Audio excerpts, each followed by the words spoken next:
fear is projecting what you believe to be the outcome in front of you and then feeling the energy right now. And so with that, I like to invite you to project the possibility that it can come true. It may take longer. It may cost more. It may, require that you let go of some people, but that it can come true. As well as looking forward to realistic things as well. I don't expect to go from $10,000 to 10 million. I don't even expect to go from 10,000 to a million, but I can require that I go from 10,000 to 25. I set all my goals that way. I still have the sight of a million or 10 or whatever that is, touching those many people. But I give myself incremental bites so that I can get it done. Now, when you talk about validating your fears or dismantling your fears, what needs to take place? Application. What needs to take place in order for you to stay in action? Look at what strategy needs to take place. Here's what I love. I love that there's a projection and then there's an actual. There's always that. You think you know what's going to happen when you're going to the movies. You think how a movie's going to turn out. You think how it's going to be when you go out to dinner. You have an idea what it's going to be like at an amusement park. And then all of those projections are replaced with actuals. Once you do it, you go, oh, here's how it was. It was better than I thought. It was amazing. Or no, it was not all that. Whatever. You've replaced the projection with the actual. So here's the other thing. When you're managing fears and when you're climbing over fears, you want to look for action so you can replace the projection with the actual. Because if you don't replace the projection with the actuals, you're always sitting back going, okay, what could have happened? Here's what I think would have happened. But you never really know. The fastest way to figure out what to do next is to model success. Model success. Whenever you don't know what to do, model success. What that does is when you can find somebody who's done the thing that you want to do, right? Like think about what are your goals? What do you want to accomplish? What do you want to do in life, right? In life, in business, what do you want to do? What do you want to accomplish? Where do you want to go? Find people who've done it.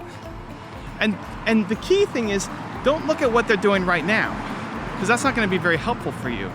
Instead, what we want to do is look at what did they do when they started? How did they go from 0 to 1? How did they get their thing off the ground? Because it does two key things. It gives you hope that it's possible. Whenever you look at your heroes, mentors, people who've done amazing things, we often feel when we look at our goals that it's not possible. Like, has that happened to you? You look at your goals, your big goals, not your little ones, but the big goals. Like, that's not possible. I can't do that. Sometimes you feel like you can, and it's inspiring. It's like, yes, I can't wait to do that. And other times it feels like the big goal is too big, and you're never going to be able to do that, right? Does that sound familiar? So then when you're able to see people who have done it, it gives you the hope, the motivation, the inspiration that you can do it too. And if you look at their story, you'll see that they probably started with less than what you already have right now. Chances are your heroes, they started with less than what you already have right now. And if they could do it, why can't you? Because of the story that you're telling yourself. And so being around those stories, being around those people, even if it's from books and videos and podcasts, right? Being around that makes you realize, holy cow, this is possible. The second thing it does is it gives you strategies. It's like, well, what did they do? Not just the motivation to act, but what specifically to do? How did they do it? How did they get started? This is what saved my business. Bill Gates, I like to say, he saved my business. I haven't met Bill Gates yet, but he saved my business because I had a software company and I quit on my business partner. I didn't know what to do. I didn't know what to do next. I was making no money. I'm making $300 a month. I'm struggling. I'm suffering. I'm trying. I'm working hard every day. And I don't know what to do. I don't know what to do. I don't know what to do. Help me, please. I tried everything that I could think of, and nothing seemed to be working. And I was tired of being broke, and tired of being tired, and tired of not having results, and tired of not having success. I was beaten down. I was tired. I had to find a different way. And so I quit on my business partner, which was the worst day of my life. And then I woke up the next day and said, I can't quit yet, because if I do, I'm going to regret it. But I can't keep going the way that I'm going. I have to find a different way to stand. And so I said, you know what? Somebody's figured this out. Somebody's figured this out. Somebody had to figure this out. Who's figured this out? Who's built a software company? And the first person I could think of was Bill Gates and Microsoft. wasn't that I spent a ton of time researching and understanding. It's just, I was desperate, I was hopeless, I was lost, and I just thought, Bill Gates, Microsoft. And so I looked at, how did Bill Gates start Microsoft? 0 to 1, right? How did he get started? How somebody who's super successful makes an extra $1 million now, or how I might get an extra 1,000 subscribers now. It's not as relevant, it's not as inspiring, it's not as helpful, because there's a lot of momentum that goes into it already. So, but 0 to 1, how did he get started? And I found out that he did it through partnerships. And he found people who was already targeting his target audience, and he partnered with them. Not partnership in terms of they own a part of Microsoft, but they made a deal together. And so Microsoft's big deal came with IBM, where every IBM was the biggest computer manufacturer at the time. Every IBM computer shipped had Microsoft software on it. IBM had a new computer, they wanted to get it out to the market. They needed some great software for it, an operating system. Microsoft came along and helped them. And so every IBM shipped had Microsoft software on it. Like, wow, that's great. And that blew up the company. That was like their giant momentum moment. But Microsoft was already a $7 million company, I think, when they made that deal. So how did they go from 0 to 7? Well, same thing, partnerships. Their very first partnership came with a company called MITS. They had this device called the Altair, and it was on the cover of a magazine. And Bill Gates and Paul Allen, his business partner, saw it, and they said, if MITS is going to come up with the Altair, they need software for it. Let's write to them and say that we can do the software. And they said, okay, cool, yeah, come on, I'd love to see your software. Now, this is a little maybe sneakier, underhanded. Bill Gates had not written the software for it yet. He didn't even have his hands on one of the MITS Altairs. He's coding it without having a device and without having it ready. And luckily, by the time he gets to them in the meeting, it actually worked, right? So that's a lot of risk, and that's a lot of staking your reputation, I guess, on yourself and your ability, and hoping that it's going to work out. Maybe a little too risky for me, but it was still the concept of partnerships. Who was already targeting my target audience, your target audience? And instead of trying to go after customers one by one, how can you work with somebody who, if they told people about you, it would reach 10 people at a time, or 100 people at a time, or 1,000 people at a time, or 1,000,000 people at a time, right? How could we make that happen? And so I looked to my own business. Like, okay, we sell scientific software. Who else sells scientific, not software, but other products that I can make some kind of partnership with? And the first company that I connected with was in the UK. And I messaged them to say, hey, we've got this company, we've got this software. Do you want to represent us in Europe? And I forget which markets we looked at, but UK and a couple other countries. Do you want to represent us in Europe? Because our software is great, it works, but we the customer support and language differences and time zone differences, would you like to be our partner in the UK? And they said yes. How do we get started? I was nervous, I was sweating, I was trying to figure out, oh my gosh, I got my first potential deal here. I'm how old? I'm 20 at the time-ish. And I say, okay, there's an upfront commitment of $13,500. They had to pay us $13,500. At the time, I'm making $300 a month. So I guess that's kind of my bold statement, or my bold commitment, like Bill Gates. So you got to pay me $13,500 up front.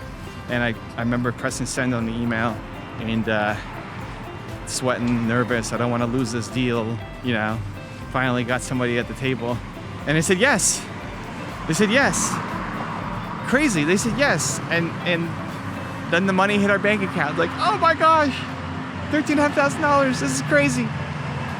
It doesn't seem like a lot of money now, but man, I felt like I won the lottery. I felt rich.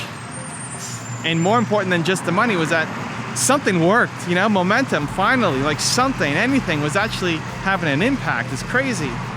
And I had a strategy that I could apply. I could go after other companies, and that's what I did. And I closed more and more deals, more of these partnership deals, all based off of Bill Gates' strategy, right? So again, I haven't met Bill Gates.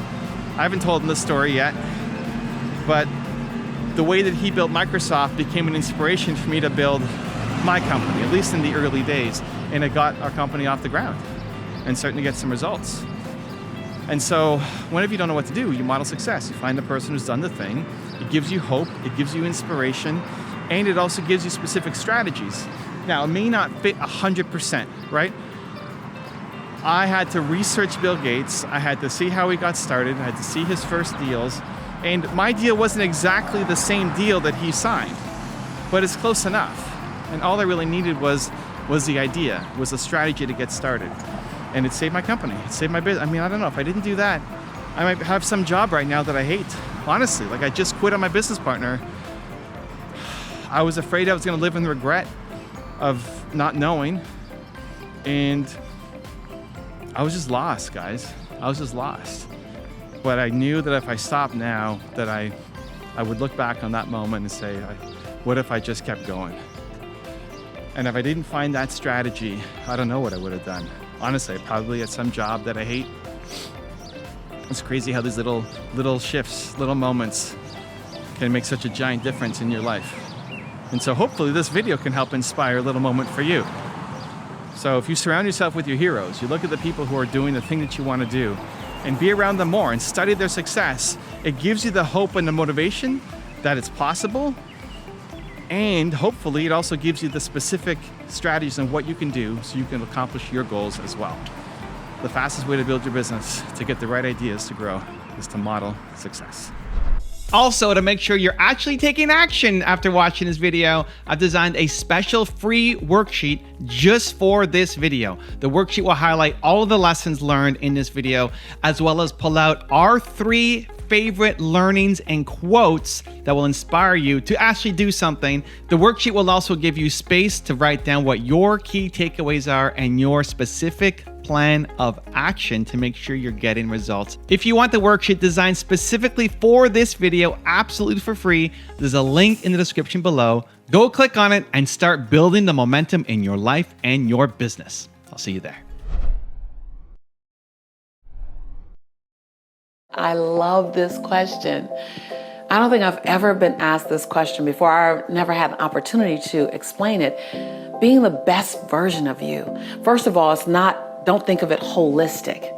I want you to break it down to different parts of your life. Because when you are committed to being the best version of you, which in summary, it's the you that you're so incredibly proud of holistically. It's a 360 approach. It says, I'm not perfect. So best does not mean the perfect version of you. Because I think perfection and balance are 2 illusions that are designed to help you keep chasing something that's not even attainable. So perfect is not attainable and balance is not attainable. So it's perfectly managing my imperfection and releasing balance and having harmony, number 1. But the best version of you is really saying that in each area of my life, I'm in movement. In each area of my life, I'm in evolution. In each area of my life, I'm active. I am actively participating in an upwardly mobile way in this area of my life, times every area of my life. It doesn't necessarily mean that you're always where you want to be, but it does mean that you're being responsible, you're being active, and you're being proactive. Finances, that you're looking at your numbers. Just this morning, I ran my credit score again. I want to see what's on it. I want to be actively participating in my financial growth. I looked at my savings. I looked at my life insurance. I just looked at my long-term plan. Not necessarily because I want to buy another house or I want to buy a car. I just want to be on top of it. I want to be responsible for it. And then health and wellness. Just yesterday, I was talking to Matt and going, Matt, it's time for us to do another health and wellness campaign. I don't necessarily want to do it. And it slightly to moderately scares me a bit when I'm bringing my fitness into a public conversation. But I know the responsible me, the best version of Lisa, is saying, hold me accountable. Hold me accountable to my fitness goals. Hold me accountable to my total wellness goals. And then last week, I was just sitting with someone saying, you know what? I need to go down the list of all the checkups that I've had. I need to make sure I'm not missing anything. Relationships. I just said to a girlfriend yesterday, hold me accountable. Hold me accountable to not running. I realize that I run well and I run smoothly. I run like a gazelle sometimes when it comes to relationships. It doesn't even look like I'm running because I'm so busy. So I ask someone who knows me, who knows the love that I want, who knows my sexy excuses. I need you to hold me accountable. When I say this, I want you to question it. And so while there's so much growth in every area of my life, I'm being the best version that I know to be because I'm active in every single area. I'm not saying I'm being the best or I am the best. Please don't get me wrong with that. I'm just saying to be the best version of myself. So when you look at being the best version of yourself, look at each part of your life and go, what am I actively doing? Where you feel like I'm in the game in this area. I'm not resigned and I'm not praying for it to go right. Or I'm not in resignation and in complaint about it. I'm not a victim to that relationship. I'm not a victim to my finances. I'm not a victim to the relationships in my family. I'm an active part of creating what's occurring. And it can always get better, but I'm an active part. That's being the best version of you. And waking up each morning and saying, I like me today. I got many things I can work on, but I like me today. Before you ever go out on Facebook or any other social media platform to check to see if anyone else like you, your job is to like you first, and every other like is bonus. That's stepping into the best version of you. Setting long-term goals that make your knees knock a little bit and make your teeth chatter a little bit. Those goals that you don't know exactly how you're going to get it done, but it's something that you want to get done. It stretches you, but it doesn't stress you. Your goals are supposed to stretch you, not stress you. Those things, that combination. And when you live in that capacity and you focus and you operate in that one, that's when you're living and being the best version of you. I love to go back and share some of my favorite memories with you, my fondest. And what I realized, they're actually my most moving memories. One happened over 12 years ago. I was in Toronto, Canada with Margaret. And this gentleman walked up to me, standing about 6'2", Caucasian man in his mid-40s. And he looked at me and he goes, Lisa, I have a problem with you. I said, you do? And my heart started to beat. I'm like, oh my God, someone doesn't like me. What did I say wrong in their eyes? And how is this gonna play out? And he goes, I have a problem. I really have a problem. And I said, okay, how can I help you? He said, I'm an atheist. I don't believe in God. I'm fine not believing in God. I'm comfortable. I prefer not to believe in God. I don't believe that there's a God. And I said, okay, what's your problem? He said, my problem is I love you. I love everything about you. I love the energy you come with. I love the way you speak. I love what I feel when I'm listening to you talk. He said, and you keep referring to this God as your source. And I don't believe in God. So that's my problem. And I said, sir, I'm sorry. I'm not sure where your problem lies. I said, if you don't believe in God, you have that right. If you love me, I'm excited because you can feel that I love you too. And he looked at me and he goes, so let me get this straight. This is not the part where you try to convert me or try to tell me how wrong I am, or you try to explain to me about your God so that I can begin to believe like you believe. This is not that part. You're not going to do that? And I looked up at him. I said, why would I do that? You're committed to whatever you believe in. My job is to honor your belief system. And he goes, see, you're doing that thing again that's making me love you more. That's my problem. But I know you believe in God. I said, that's not a problem. Why don't you keep believing in me and loving me?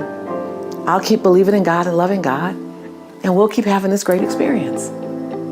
After I said that, he just grabbed me and he hugged me and he held me. And I knew somehow he was holding on to possibility. That's what I choose to tell myself. He was holding on to the love that he could feel from me, the palatable, non-judgmental, non-persecuting love. And in that moment, I couldn't feel more joy. As I held that man, I couldn't feel more joy.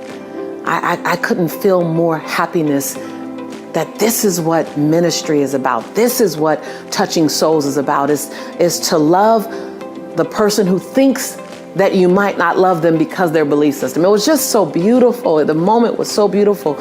I mean, he held me, and then he drew back and looked at me, and he said, "You're the real deal." And I looked up at him, and I said, "So are you." And we said our goodbyes. I never saw him again. Margaret and I went up to the room, our hotel room, that night, and replaying what happened, we both just started to bawl, just cry. And I said to Margaret, "Margaret, this is marketplace ministry disguised as a business. I'm not in the converting business. I don't need to convert anybody. You're exactly where you choose to be. But I am in the loving business. My job is to love you where you are." And that beautiful gentleman, that day, he reminded me and Margaret, I believe, what unconditional love could feel like. You know, when you want to learn how to trust your intuition more, you know, I say, and this is me and my walk and my belief system, that your intuition is your internal GPS system, your internal God placement system. It's that whisper, and sometimes it's that scream that tells you to leap or to be still.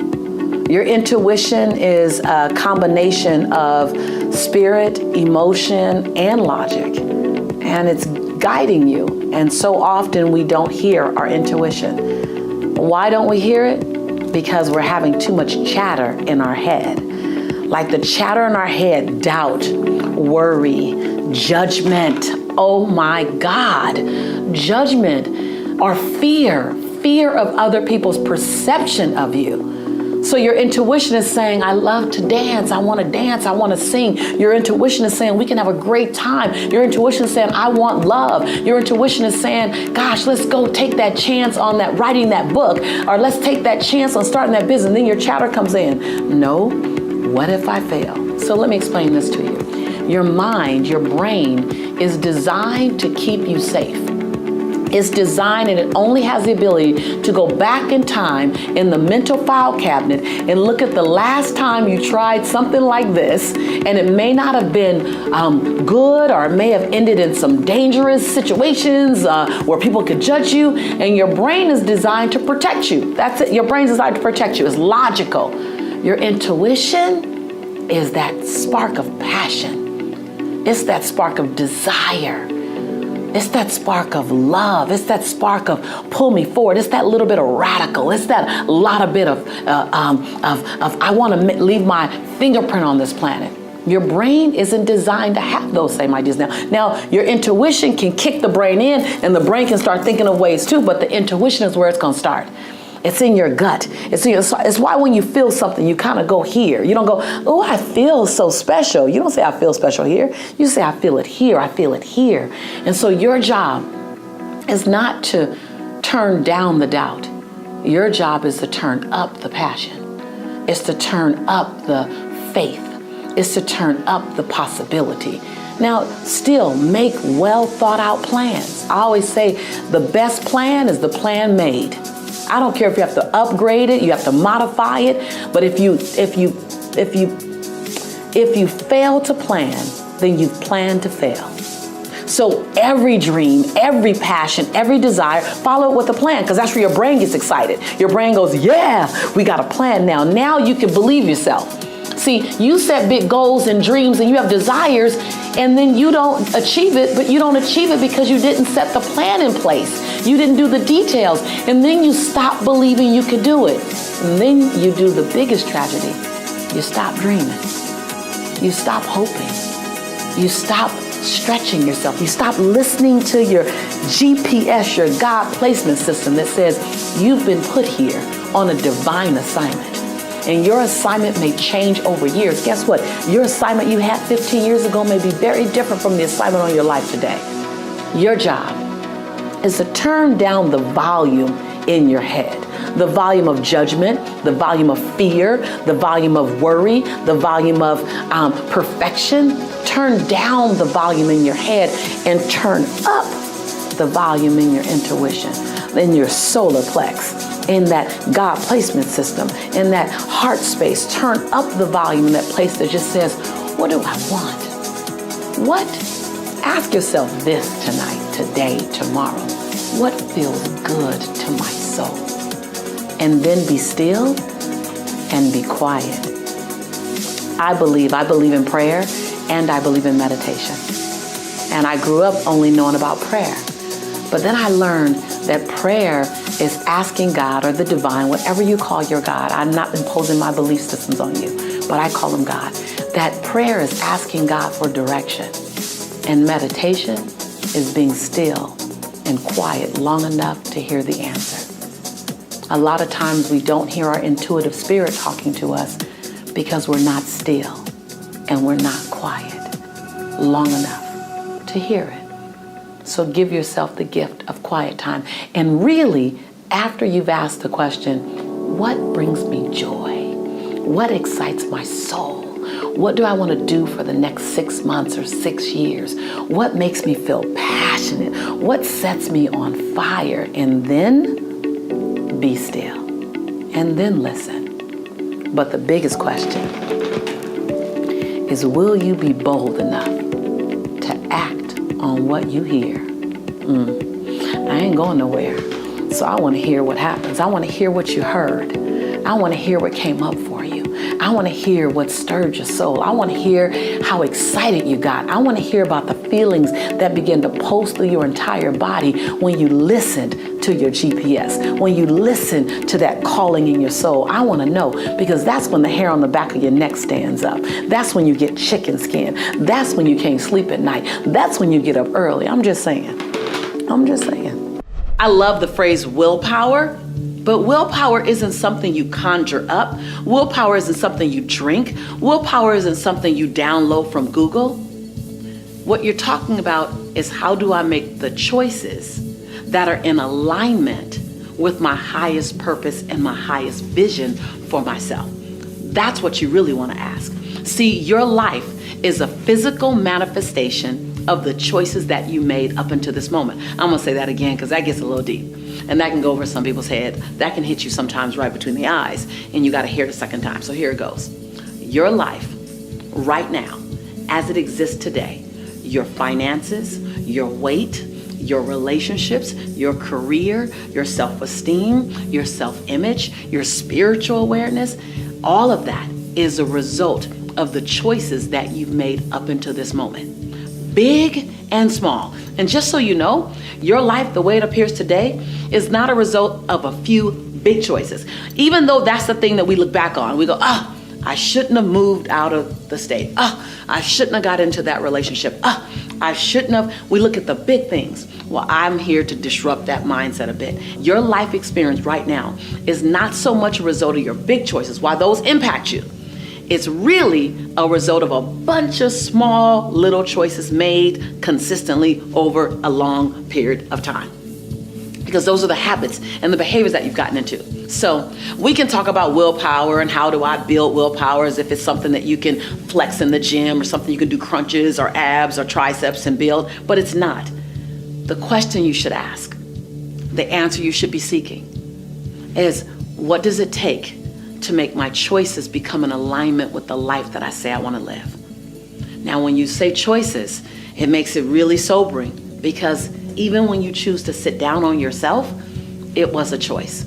So I ask you in this moment, what will it take you to decide to make the choice today? Don't even think about tomorrow. Don't think about next week, but to make the choice today that's in alignment with your health goals. Make a choice today that's in alignment with your financial goals. It's the small things. It's the extra visit to Starbucks. It's the extra biscuit. It's the getting up early. It's 10 more crunches. It's doing squats every time you go to the bathroom. At least that's what I do. I do 10. Every time I go to the restroom. I'm already there. I'm just going to keep on going just because I want to stay in alignment with my goal. And my goal is to have a body that at least creates a double take or a triple take, maybe. I don't know.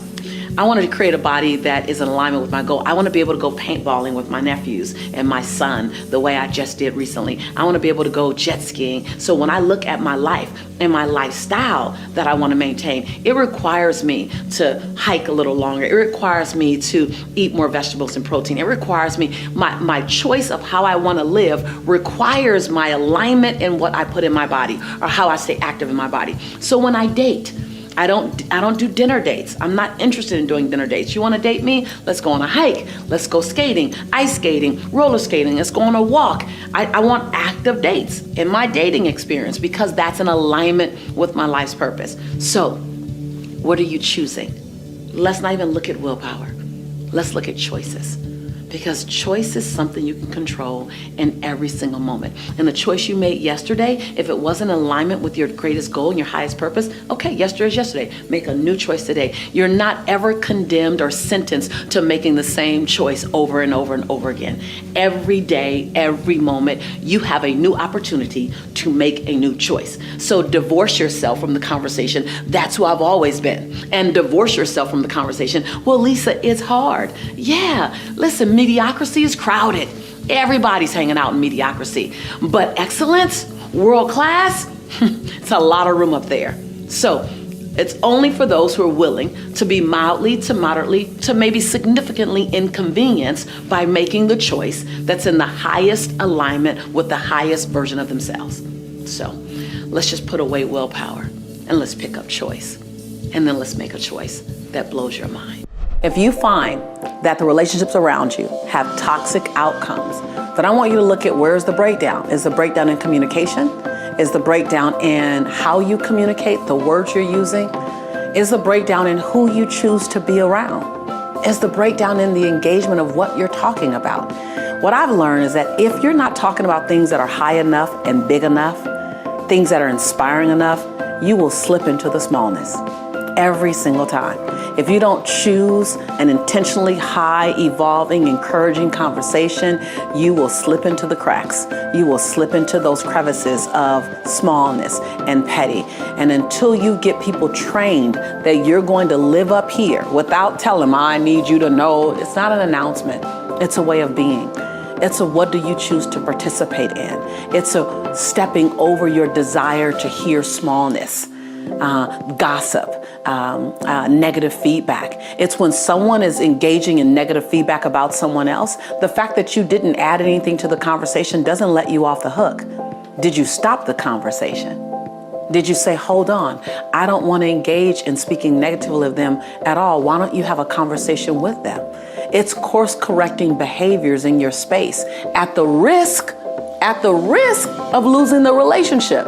But what you basically do is you say, here's where I play. Here is where I live. I'm not visiting this high road of integrity. I'm not visiting this high road of conscious thinking and awareness and respect and humility and honoring the dignity in people. I don't visit this place. I live here. I don't visit this place. I live here. And in a loving way, anyone that's engaging with you has two choices. They either engage with you here or they choose to engage with someone else. Now, if you find that you're going down to be in the relationship, or you're going down and you're the person taking the relationship down because you're in a moment of anger, or you're in a moment of resentment, or you're in a moment of hurt, then you're not living in your highest integrity. You just visit every now and again when you come to this channel. Uh-oh, I see my Shantae coming out right now. Shantae is my middle name. It's what I do when I start getting real edgy because I really want you to get it. So you need to make a decision on where you choose to reside. And then you don't leave your conscious neighborhood to go visit other people's neighborhood if it's not as high as yours. People will rise to the occasion, or they'll choose not to rise, and they'll pick other people to be with and hang with. And I know that sounds easier said than done, because some of the people who are playing at a lower level might be in family. It might be, and that's fine too. You can love people. It doesn't mean you have to spend tons and tons and tons of time if that time costs you something. Spend as much time as you can. Spend as much time as serves you. Spend as much time as they will allow you to spend. But never leave this place. Even if being with them causes you to to allow them to be where they are, you don't have to engage in that. So the bottom line in supporting you to either recognize, are you the toxic element, or are you surrounding yourself in toxic element, is to make a commitment where you live. Where am I living? And first, own where you're currently living. Because if you own it, you might go, you know what, I do slip into that small place. Okay, own it. That's conscious awareness. That's powerful. Own it.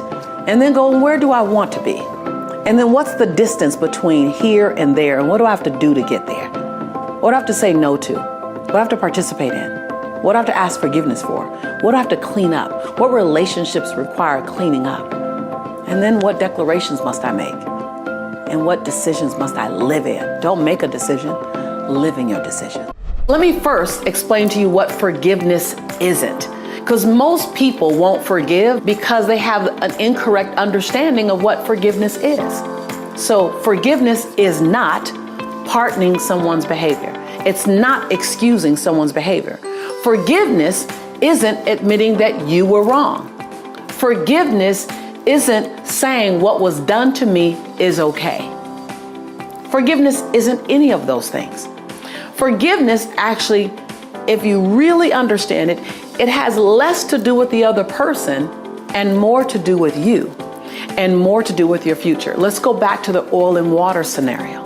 So forgiveness invites in love, invites in possibility, invites in prosperity, it invites in new thinking, it invites in creativity. So forgiveness is an expanding emotion. When you forgive, you're opened up for new things. Anger is a contracting emotion. It requires you to shut down, to avoid, to shut out, to stop talking. Everything in anger is about stopping and shutting down. Everything about forgiveness is about opening up without pardoning someone's behavior. I want to make sure I'm clear on that, because most people attach forgiveness to, but you don't know what he did, but you don't know what she did. When you can detach, forgiveness is not about what they did. Forgiveness, get this, forgiveness is about making yourself available. Think about your body is primary real estate. There's only so much of it. It's a finite space.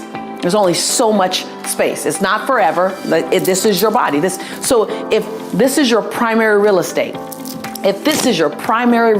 your heart, and you have anger occupying 20% of it, you can never experience 100% love. You can never experience 100% possibility. You haven't given yourself a chance at 100% of the things you want most, because your primary real estate, your heart, your body, your mind, is being occupied with a very intrusive, toxic emotion. Less and less about them.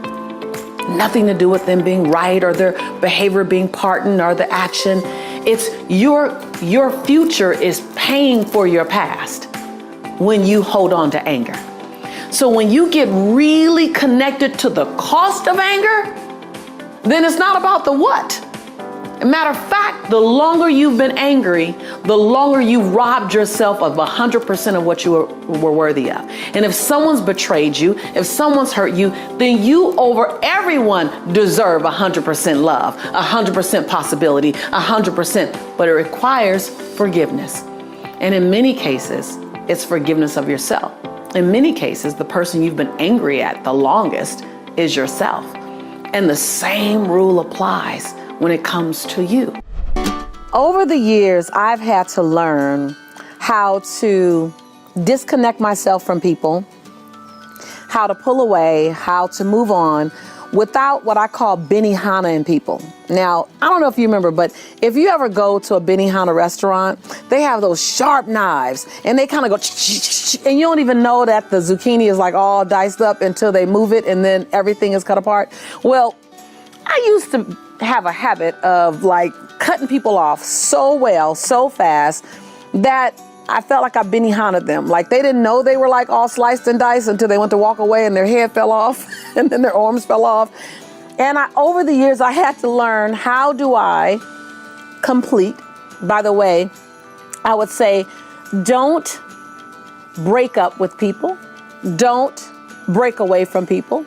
Don't stop being their friends. A better mindset is recognize when the relationship is just complete. Now I say complete with me. When I say complete, that means the relationship has had every experience that it needs to have. You've done everything you need to do, and it's just complete. So you don't have to make people wrong. That was a big lesson for me, because we're taught that in order for relationships to end, someone's brains need to be splattered on the ceiling. Well, the older, wiser me recognizes that I can end relationships from people who I've outgrown, or people who might be toxic, or people who are just not a fit for me, and also leave their dignity intact. Key word. I want you to write that down, type that in chat, because there is a way that you can complete with people. Notice I'm using these keywords with you. You can complete with people, meaning every experience that we need to have, we've had. And now I'm complete. That you can do that and leave their dignity intact. You can say this relationship has run its course. You don't have to outline everything that's not working, because when we outline things that are not working, all we're doing is making people wrong. So let me just say, the way you complete a relationship is to first check your ego, because your ego, or ladies, your she-go, whoo, they will get in the way, and what you want to do is point. I'm done with you because of this, and this. And we all know when you point one finger over there, the three fingers point back at you. We've all heard it. But more importantly than that is, can you give people the gift? If you're really on this journey called transformation, can you give people the gift of completing a relationship with them while leaving their dignity intact? Let me show you how, because I had to learn this one. So you want to write this down. So number one, when you go into a relationship, when you go into a conversation, number one, when you go into a conversation that needs a course correction or that you're going to complete with, you don't want to go in and say, I have to talk to you about something. Something isn't working, because you're neutral. So you go into that relationship already at zero. You're neutral. Now follow me with this. You got to really pay attention. So eliminate all distractions right now. You don't want to go into a relationship that's going to be difficult at neutral. You want to go into the relationship at plus. Okay? So you might hear some noise in the background. Don't worry about that. I'm sitting in my backyard. It's summertime. I have kids playing. It's summertime. They're free. Waterfalls are flowing. So I'm not going to bother to stop the recording so we have a perfect situation. Life ain't perfect. I'm going to keep going because you need this lesson like some people need life at times, right? So you go into a conversation at zero when you say, I need to talk to you about something. Instead, I want you to think of it this way. When you go in at zero and then you say, what's wrong? I need to talk to you. This doesn't work for me. This doesn't work for me. Every time you say this doesn't work for me, you go down one notch. -1, -2, -3, right? Most people do that. Almost everyone does that. Look, we need to talk. As soon as you say that, people are like, oh, what? And then you go on to all the things that don't work for you, right? Well, that takes them down. -1, -2, -3. You never get back up, which is why brain splatter ends up on the ceiling, because you can never get up to neutral again. You started and you took them down, and you guys couldn't get back out. Let's try this. So I want you to get a piece of paper out, and I want you to write zero and draw a line like it's a guiding line, and write zero right in the center of that line. And then write -1, -2, -3 below the line. Instead of starting with, I need to talk to you about something, and going into what's wrong, I want you to start every challenging conversation, and I want you to take them up, plus them. Think about it, +3 me, +3 me, +3 me, right? Which means I need to talk to you about something. First of all, what I want to tell you is what I love about you, +1. What I respect about you is +2. What I appreciate and honor you for, +3. What I realize is that I'm really complete with this relationship. There are parts of it that's not serving me anymore, and it's time for me to move on, +2. I need to love you from a distance. I just need space, +1. And I need that space to begin now. 0. Still a hard conversation, but now you've ended at 0 versus -3. Still not easy to have. I didn't say it was going to be easy. But when you +3 me, you actually add value and add energy to who I am and affirming me. Because even in the worst relationship, even in the most negative situation, you can find things to love people for, to appreciate them for, and to honor them for. And then they're the things that don't work. +3 me, and then course correct me. +3 me, and then complete with me. +3 me before you do anything else. So in any conversation with a coworker, with a child, with a loved one, with a romantic interest, with a friend, +3 me. And then let's manage what can be fixed, adjusted, or shifted in our relationship. Remember, this is not a monologue. No way, Jose. I am not interested in being the only person talking here. I want to hear from you. Your words mean everything. I think what makes this channel so unique and so delicious and so dynamic is the conversations that we have in chat around the videos, around the messages. I would love to hear from you. What conversation have you had in the past and you needed this technique? What conversation is up for you to have in the future? And you are so glad that you now have this technique. Remember, +3 me, plus, then go down and course correct. Most importantly, in every conversation, remember to leave their dignity intact. That's what you owe, not them, but that's what you owe the person that you've committed to being. Every single thing you touch is impacted by your story. As an attorney, as a teacher, as an architect, there's not one line of business that you can be in that a story, and a great story, won't elevate your outcome.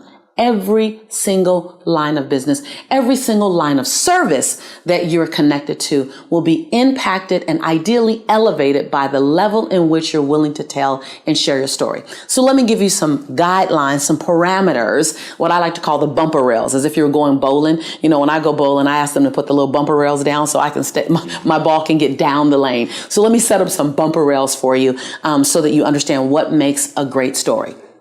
So one is the willingness to take risk. Most people, Vishen, when they're telling a story, they don't want to take a risk. So the story has its limits on how high it'll go or how deep it'll go.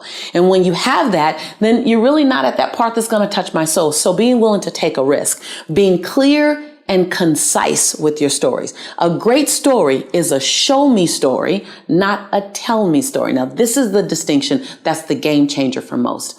Most people are telling a story. They say, so let me just share with you a little bit of my story, and I'll tell you and then I'll show you. So as I was building my life, there was a time in my life that was very difficult. It was very challenging. True story. Very difficult, very challenging, very uncomfortable. I didn't have a lot of money. I didn't have a lot of hope, and things just looked dismal. At some point, I had to turn my life around. At some point, I made the decision that life had to get better. I'm telling you that. It's decent. You learn about me. Then if I were to show you that story, I would say 6 days a week, I had to eat beanies and weenies. I had to find money in the crevices and the corners of my couch so that I can get my son milk. There were times when my heart would beat fast just at what am I going to have tomorrow? At some point, I got sick and tired of my own story. Is this going to be my future? No, I can't handle it. Notice the difference in that second story. Wow. I completely see that. I just painted a picture. Same story. Mm-hmm. Now, the second one, when you show a story, it's going to require more of you. It's going to require you to find the colors. What were you thinking? What were you experiencing? What was going on in your head? Instead of telling me you look for money, turn and point. Now, this is anywhere. This is anywhere you are doing anything. I promise you, you become a great storyteller and you will captivate your audience no matter what you're doing. I've captivated investors. I've captivated students. I've captivated educators because I was willing to show the story. I call it unpacking the story, Vishen. Being willing to tell me, what were you thinking? What were you feeling? What were you seeing? Think about a story as an oral movie. And so in an oral movie, think when you're looking at a movie, the first thing they do is they identify what state of time it is. Is it futuristic? Is it in the now? Was it back in the day? You notice that based on what people are wearing, how they're talking. So paint that picture for me. Take me to that environment. Set the backdrop up for me. Show me what you're going through. Instead of saying I was angry, you can tell me you were angry, but when you say the hair on the back of my neck was standing up, I felt the fumes exiting my nose. I thought that my chest was going to pop and I was going to say something that I'd regret forever. Ooh, you just showed me you were angry. Take that extra time to unpack it. Why will most people not do that? Because it requires a level of vulnerability that we're not willing to share. When you look at prioritizing, it really lives in, and I'm going to say this word, and you're probably not going to want to hear it, but when I tell you it's a game changer, when you master, and just for now, begin to operate inside of time management. I used to resist time management because I'm a free spirit / people would call me a rebel back in the day, meaning I didn't want to be controlled. I'm a butterfly. I wanted to soar. I wanted to be free. Well, the reality is that when you manage your time more effectively, you actually create more freedom.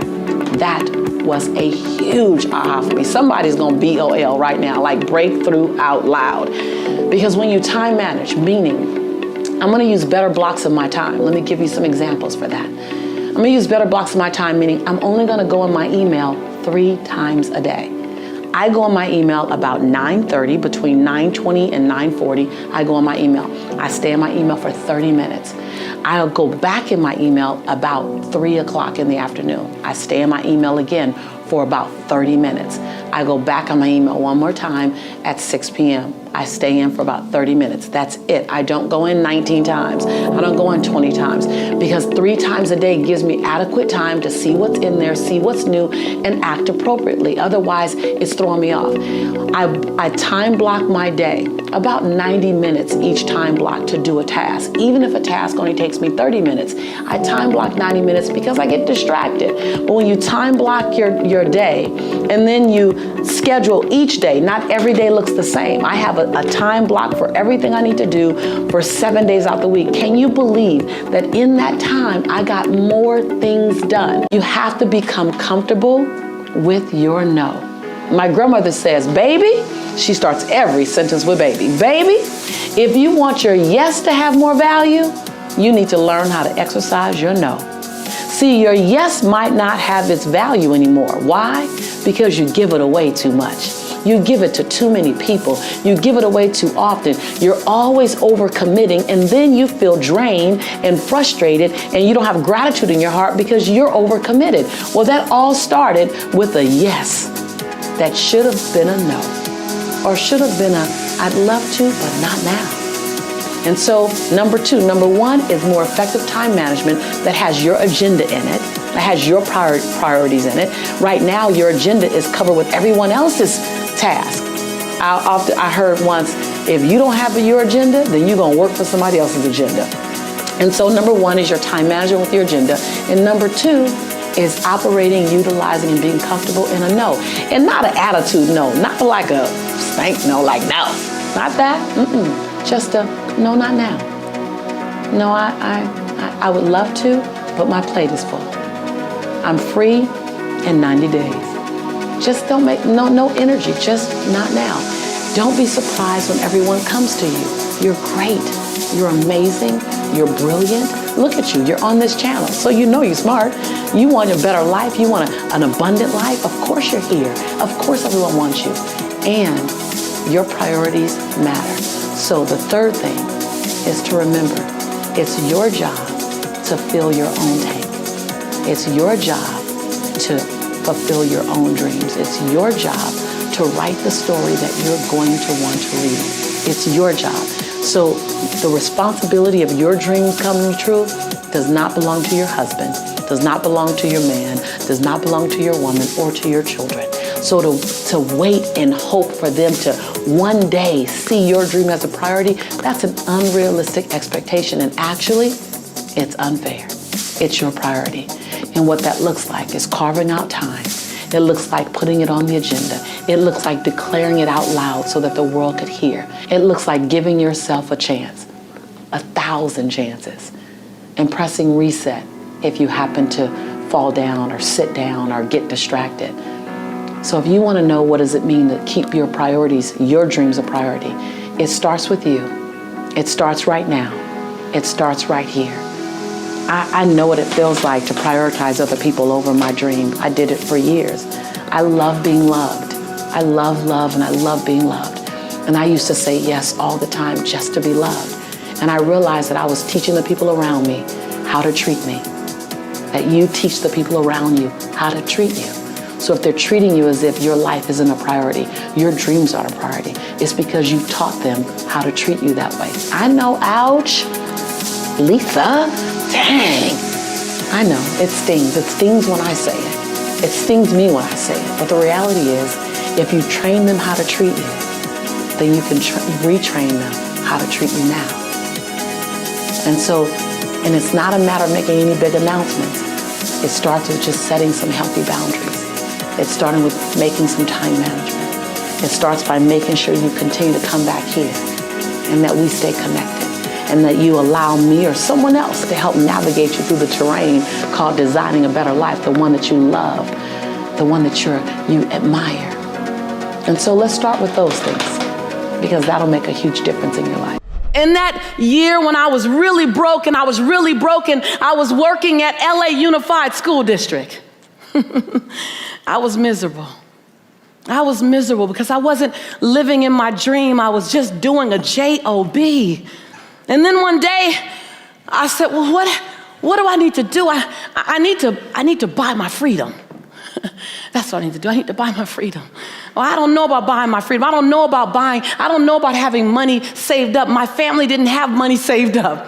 My mother used to tell me, oh, this money is burning my pocket. So I know two things about money. It's hot and we can't keep it long. We'd always have 1 week where we had all the food in the refrigerator and then 1 week where the refrigerator was empty. Right? Come on. Some of you guys know about that. To this day, I spend so much money on groceries. You guys, oh my God, it's like I'm feeding like a family of 10. Because I'm so afraid of anybody ever being in my house and being hungry. Right? And so I wrote a check to myself. Jelani was 3. $110. I took it to the bank, Wells Fargo. I started a new account. The next check I wrote, $125. And just like the first check, I put in the memo line, funding my dream. I wasn't even clear what the dream was. But I knew there was something in my belly. Who in this room know you got something in your belly?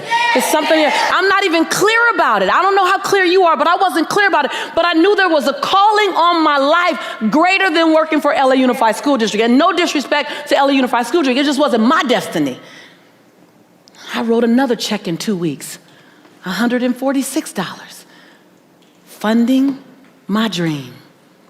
Now I started mailing the checks in because I didn't want to see my balance. Because I didn't want to go shopping. Because you're going to repeat what you learn, right? Until you decide to not repeat what you learned. So I mailed the check in, and then I wrote another check. And I wrote another check. And every check I wrote, I made sure it was 5% more than the first check, the previous check. I sold my Altima. I had a car note. Sold my Altima, bought a clunker because it didn't have a car note. Now I can write a bigger check, funding my dream. I moved out of my 3-bedroom, 3-bath house and moved in, became a roommate with my friend who smoked. I put towels at the base of the door so the smoke wouldn't come through the door. I was willing to be inconvenienced, are you? Yes. I'm just saying, I'm just showing you the story the charge I just gave you. I stopped getting my hair done. That was when I started going natural. I stopped going out. I stopped going out dancing. I stopped going out to dinners. My family didn't know what was going on. They thought, oh my God, it was LA. She's on drugs, but she's not losing weight, so maybe not. I don't know what's going on. I kept writing bigger checks to myself.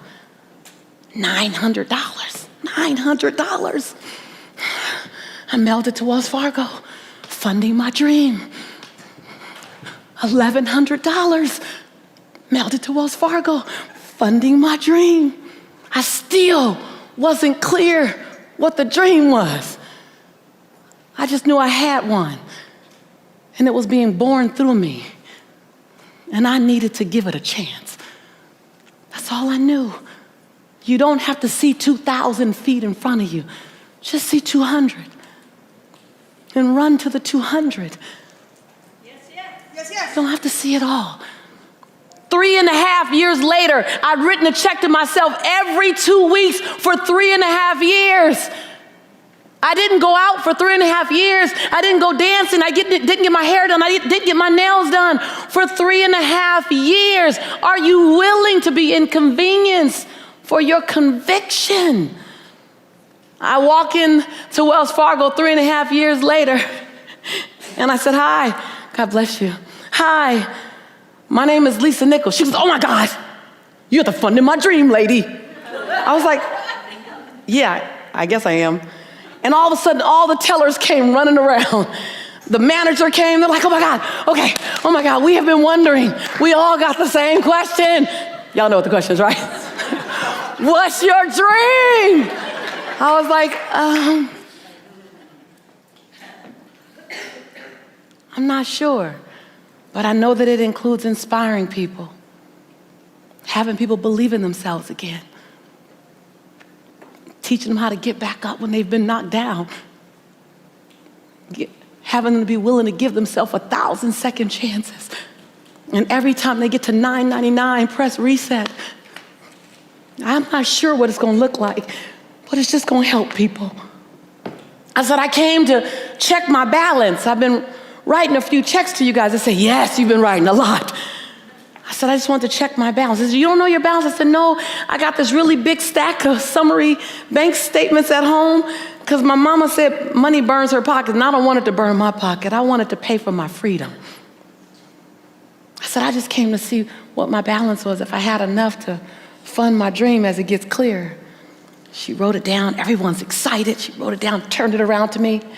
I looked at it. I said, "Oh no, my name is Lisa Shantae Nichols, and my social security number." I said, "That is not my money, and I am not taking that money because you're probably going to want it back. So just fix that error right now." And they looked at me. They said, "You really don't think that's yours?" I said, "No, my family's never had $5,000 in the bank or $10,000 in the bank.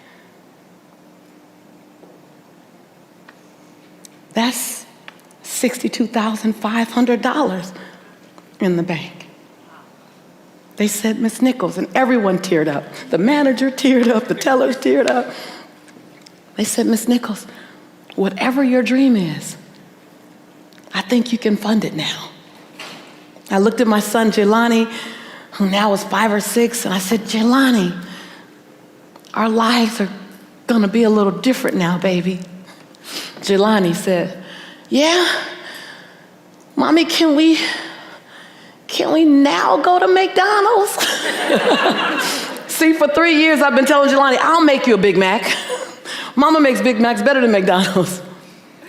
And so it began with a $110 check. So I don't know what yours is. I don't know what your radical looks like. For some of you, your radical was coming here, right? Yes, yes? Yes. And this is the beginning. Yes, yes. This is the beginning of your radical. This is the next best step. This is the first step. And so I just stopped by to let you know you're on the right path. And as you ramp up, you're going to have questions. You're going to be afraid. I do more things afraid now than I do fearless. Because the bigger you play, the bigger your breakdowns. Every single one of my errors in the last 5 years have cost me 6 figures. Like every single one. Every single one of my errors has required me to call an attorney. Like they're just big, because I'm playing big. I'm playing big, so be willing to go to the edge. And this is where you are here. Be willing to go to the edge and not just lean over and feel the breeze and watch the people jump and watch them soar and look through the windows at all the people who are living great lives. Don't just go to the edge and feel it. Be willing to lean. Feel your heartbeat. Feel it. That lets you know you're alive. That lets you know you're okay. Fear fuels you. Fear lets you know, go get more information. Fear lets you know, stay up a little later and study. Fear lets you know, get up a little earlier. Fear lets you know, ask for help. Fear is informing you. It's not stopping you. It's just another emotion like love and compassion and gratitude. We just made it paralyze us. See, fear doesn't stop me. Fear informs me. And when you get intimately connected with the fear, I feel it. And I'm moving forward anyway. I feel it. And I'm going to love anyway. I feel it. And I'm going to invest in me anyway. I feel it. And I'm going to show up and play anyway. When you get connected with fear, it becomes your best friend. And when you stand on the edge, you feel the breeze. You feel the fear.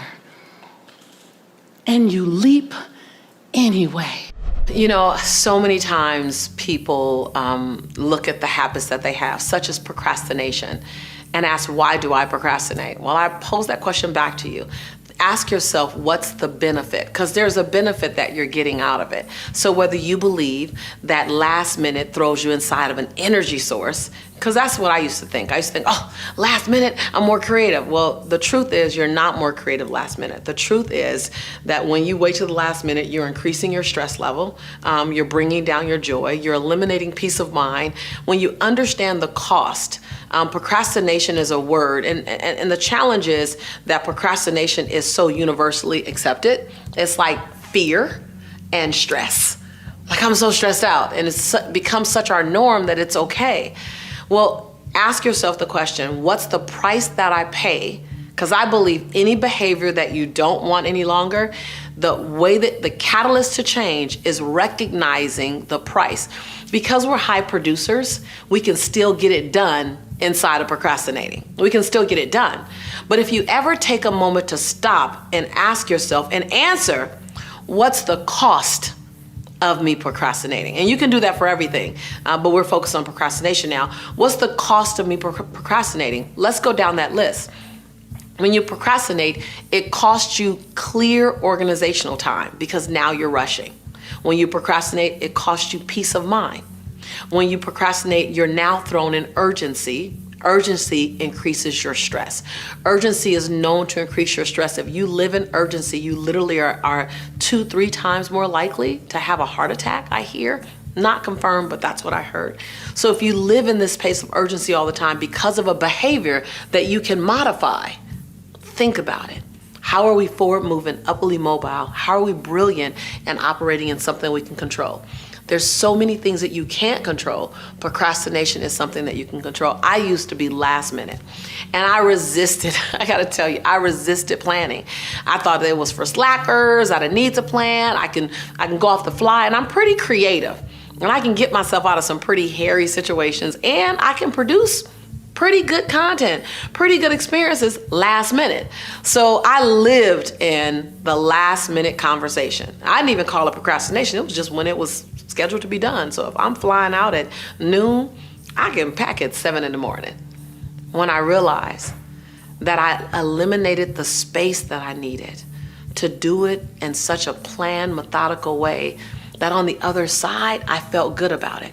When you wait to the last minute to do anything, you've now taken the joy away that comes with having the space to do it in a timeline that's effective. But here's the other thing. I ask you, what are you proving to yourself when you can get it done at the last minute? What are you proving to yourself? Because there's some form of proving or denying, or there's something going on that you still need to do. Especially if you know how to plan in other areas of your life. You can't be a part-time planner, part-time strategist, part-time person who's prepared, and then in this other area you're not. No, now you're making a choice. So why do you choose to procrastinate? What do you believe it's giving you? And if you found out that it's not really giving you what you thought it's giving you, or if you found out that procrastination is giving you a whole lot more than you bargained for, it's giving you stress. It's giving you the non-gift of urgency. It's giving you all these things that you go, oh, I didn't know all that comes with it. Yeah, and the challenge is you manage all that well. And because you manage it well, you think it's okay to have it. Can we give you more peace of mind? I packed the same exact clothes for a trip. I simply pack for the trip 72 hours in advance. So the final 72 hours that I have, I can use that relaxing, or I can use that planning something else.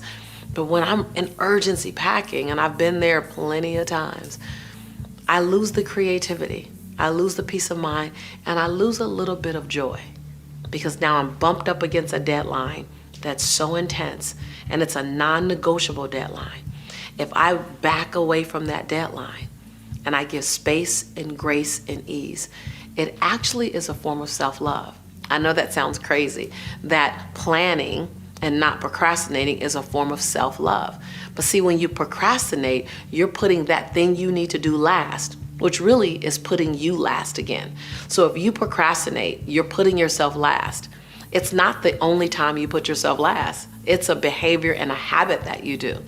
So I ask, can you move yourself up to the top? You might not put yourself first, but can you put yourself second? I'm gonna shoot for first. Procrastination and overcoming procrastination. You're talking to a recovering procrastinator. That when I moved from procrastination to better planning, I felt the grace and ease and space in my life. I still had the same hours in the day. I just organized them differently. I just set better priorities, more effective priorities. That you're not supposed to enjoy the experience when you get there. You're supposed to enjoy the experience and the journey getting there. And when you move from procrastination to planning, to time management, and time management is a fact. Time management has a direct impact on procrastination. If it matters to you, it should find its way in your calendar. It should find its way. When I'm going on a trip, I have pack in my calendar. I have it packed in my calendar 4 days before I'm leaving, so that if I run out of time and it takes me a whole day to get to packing, I'm still 3 days early. It took a long time to learn that. Procrastination is showing up for you last. Are you willing to show up for you first? Are you willing to trust if you can do a good job at the last minute? What can you do if you planned it out in a more effective way? What can you do? If you just live this next season on what could I do if I search for the best and brightest version of myself? Procrastination will be on the list of one of the things you modify to discover the best and brightest and most brilliant version of yourself. Christy talked about affirmations. Abundant thinkers understand the power of I am. Anything after the word I am is true to your unconscious mind, Michael. Anything. Anything after I am. Anything after I am. Even if you know it's not true, your conscious mind will believe it. Anything after I am. So the use of affirmations is very intentional and very consistent. I was diagnosed as clinically depressed in 2001.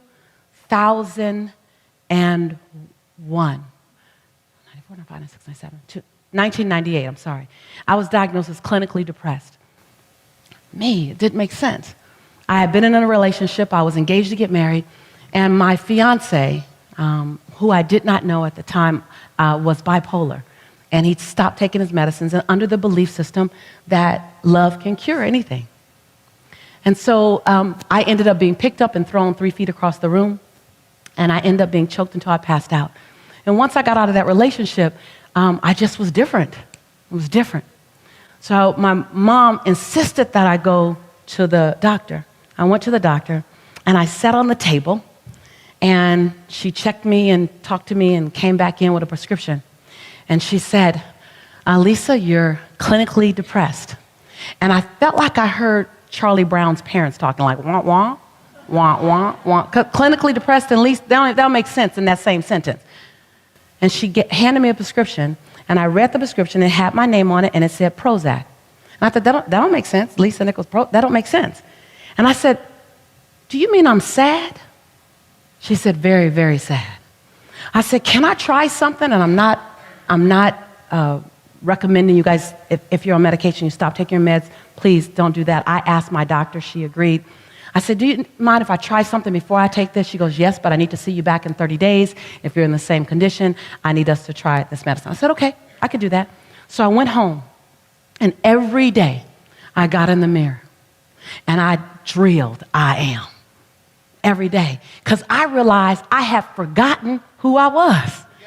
I just forgot. And it was okay to forget. I just forgot. So every day for 25 minutes, I just went over the I ams. Every day, I am. And then I paralleled that with I forgive you for. Then I paralleled that with I commit to you, Lisa, every single day. I went back in 30 days, and I'm talking to her, and I'm on fire. She's just looking at me. And I'm just talking. She twisted her head again. And I'm just talking. She says, wait, I got to stop you. I said, what? She goes, what are you taking? And can I have some? I was like, I'm taking some of me. And so the power of I am can pull you through the darkest moment. The power of I am. If you want another amazing Lisa Nichols video, check it out right there next to me. I think you'll love it.